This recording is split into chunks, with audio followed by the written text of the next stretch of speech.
Hey TK, happy Wednesday. I miss everybody and can't wait to hear about what fun stuff you're doing today. I've got a sweet book for you called Moon's First Friends. This is a good book for us because we're all friends. Hey, this kind of reminds me of the book we read yesterday. The moon was in our book yesterday, wasn't it? And we learned about the moon. Can you remember something we learned about the moon yesterday? I remember that the Cat in the Hat was driving a lunar rover around the moon. And that was one of the real parts of the story. Not the Cat in the Hat, but there are lunar rovers that drive on the moon. And I also remember something about the moon not shining. Do you guys remember that? The moon's not really shining, but it looks like it's shining because it's reflecting from what? It's reflecting the sun. That was a cool thing that we learned in our book yesterday. Can you look at this? So you see that this is the moon and he's got eyes and a nose and a mouth. Do you think this is a fiction story, a pretend story, or a non-fiction book where we learn facts about the moon? What do you think? Is it pretend or real? I think it's a fiction story. I think it's pretend. I can tell by the face on the moon that it's going to be a sweet, cute pretend story. Look at all those stars. We learned about stars yesterday too, huh? Moon's First Friends. One Giant Leap for Friendship by Susan Leonard Hill and illustrated by Alyssa Pagantelli. Looks like the moon's looking down at his reflection. What's this down here? That's one of the planets. Which one is it? It's our planet. What's our planet called? Earth. Good. The moon was queen of the night sky. She was so bright that everything she touched glowed with silver light.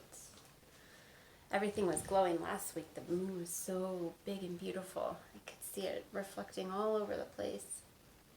But after many, many years had passed, she was lonely. If only someone would visit me. Have you ever felt lonely? Wanted someone to come visit you? Me too. Hello down there, she called to the lumbering dinosaurs. If you come up here, you won't feel so heavy. You'll feel lighter than air. Do you know about that? There's only a tiny little bit of gravity. Gravity is what pulls us down so we don't float away. So this book's not floating out of my hands. It's called gravity, but there's not that much gravity on the moon. So the people who walked on the moon kind of bounced on the moon. They weren't walking steady on the ground like we do on Earth, where there's a lot of gravity. So these big lumbering dinosaurs, the moon said it'd be kind of cool up here. It would be easier to walk. You could just bounce around, not feel so heavy. But the dinosaurs stayed where they were. Under the moon's watchful eye, the surface of the earth changed. The moon saw glorious new creatures. She saw them come and go like a saber-toothed tiger. And mastodons, woolly mammoths, and dodo birds. These are animals that were extinct. They used to exist and then they couldn't exist on Earth anymore. They don't exist anymore. How do you think we know about them? Think about that one. Talk to Mom and Dad about that one. They don't exist. They haven't existed for a long time. How do we know they were here? And she saw whales. Luckily, we still have whales. And rhinoceroses. Luckily, we still have rhinoceroses. And elephants. We have lots of elephants still, but we have to protect the earth to take care of all those animals. That's our job, TK. But they all stayed earthbound and rarely looked up to her in the night sky. They're not space travelers. she saw something new. At night, people conjure fires like tiny stars. They made fires. Those were the first kind of people.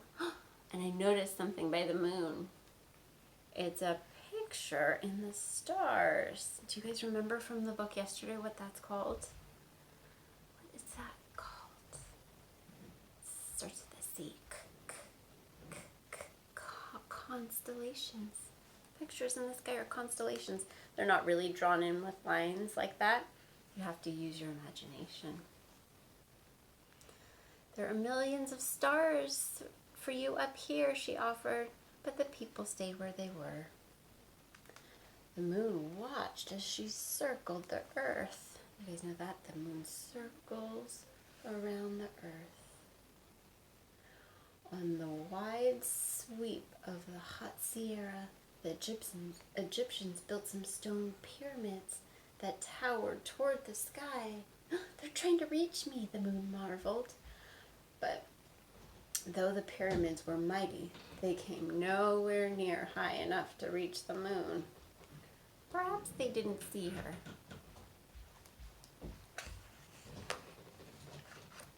She spun and twirled from new moon to majestic silver pearl and back again, showing off for the people below.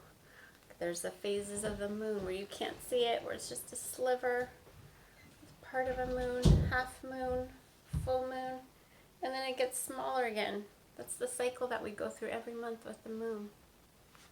Do you notice that? What does the moon look like tonight? But no one came.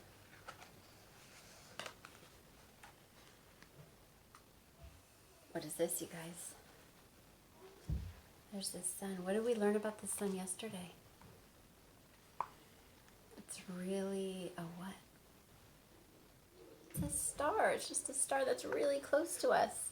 At high noon, the moon slipped purposely between the earth and the sun, blocking all the daylight. Look at, she's got sunglasses on.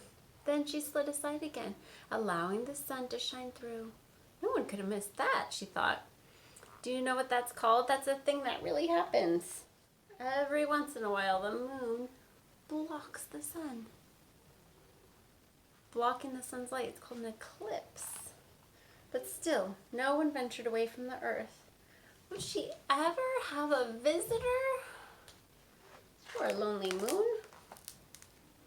Just when the moon was losing hope, the people on Earth began to experiment with rockets. What does a rocket do?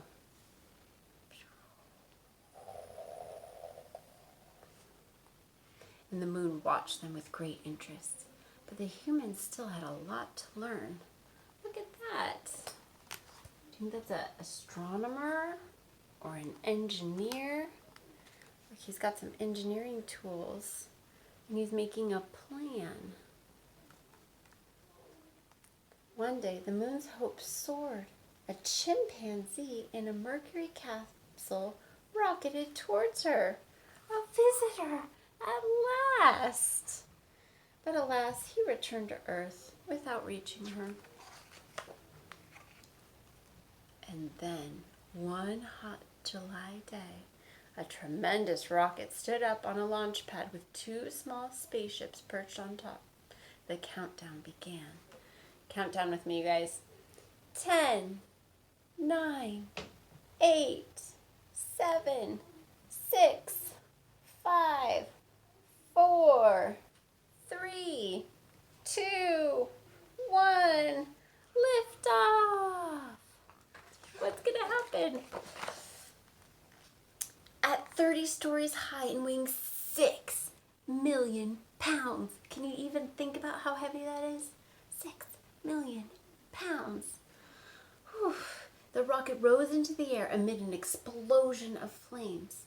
Slowly at first, and faster and faster and faster.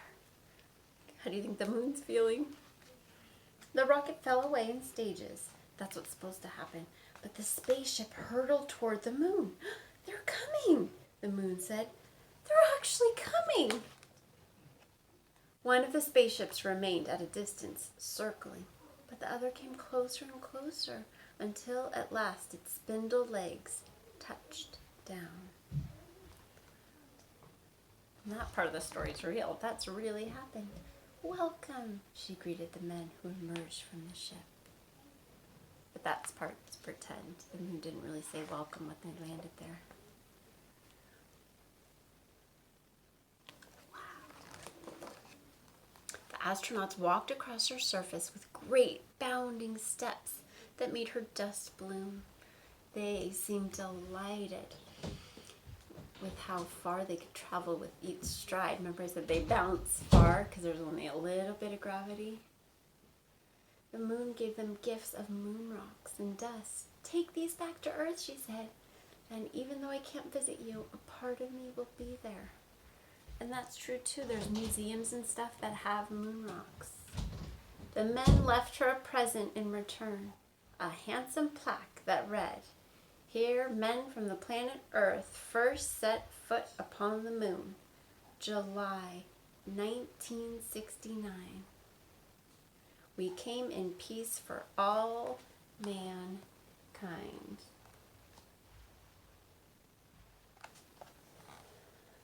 They also left a beautiful flag. That part of the story is true, the plaque and the flag, with red and white stripes and a scattering of white stars on a blue background. So we know that's the American flag, but the moon's telling the story. She's describing it. It has red and white stripes and a scattering of stars. That's how she sees the flag. Too soon the astronauts had to leave. Goodbye, the moon said as their ship floated away into the starry distance. Come back anytime. She finally got her visitors, huh? She sighed with happiness. At last, someone had visited. And now she had hoped that it would happen again and again. Maybe one day one of you will visit her. Or two of you, or all of you. You never know. Does that sound like an exciting adventure? Let's look at the phases of the moon that we were talking about before. Look at when it looks like there's no moon in the sky. It's still there, but it's dark, and it's called a new moon. Then there's a waxing crescent. See a little bit more of the moon. And then it goes to first quarter. So you can see about a quarter of the moon. And then waxing gibbous. It's kind of half showing and half hiding. And then the full moon. You can see the whole thing like last week. And waning gibbous. Now it gets smaller again and we can see the other side.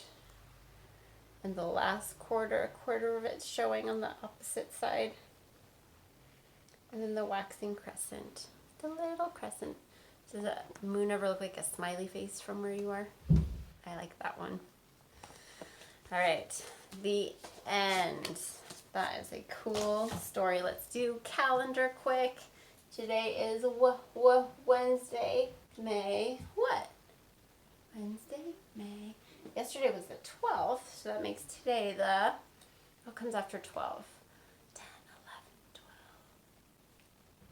12, 13, a 1 and a 3, sorry. Wednesday, May 13th.